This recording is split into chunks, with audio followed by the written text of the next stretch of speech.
Hey, good morning, everyone. Brian Hoops here, Midwest Market Solutions Insider Commentaries. It is Thursday morning. It's August the 31st. Thanks for joining us here. We've got some export business overnight. Need to talk about that. Very strong weekly export sales for soybeans, 61.8 million bushels. And a majority of that's new crop, but that is normal for this time of year where we have the foreign buyers step in right at the beginning stages of harvest and they'll start buying with both hands, it seems, as they want to time these harvest lows, buy grains as cheap as possible. We had a private export sale of soybeans as well. 132,000 metric tons of beans sold, likely to China. It's announced as an unknown destination, but a lot of times that'll end up being China. And I think overall you're looking at very strong demand for soybeans right now. Corn sales were decent as well. Wheat sales were kind of a laggard.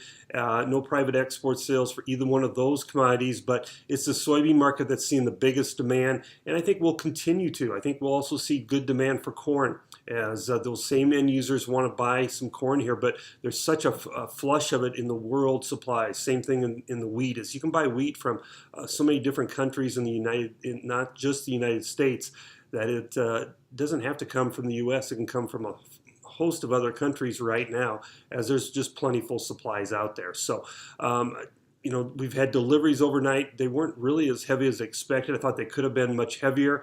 That should help us recover here. I think we get past the 31st into August 1st tomorrow, or September 1st tomorrow.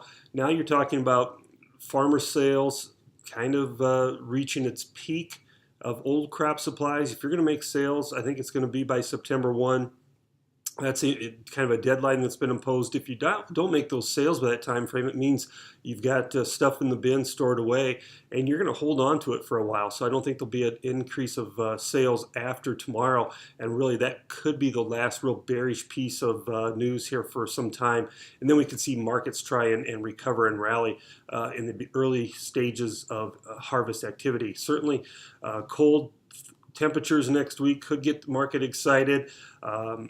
I don't think there's a lot of downside risk after tomorrow's time frame. You get past Labor Day, I think the propensity will be have a little bit of a short covering rally as we go into the next supply and demand report from the USDA.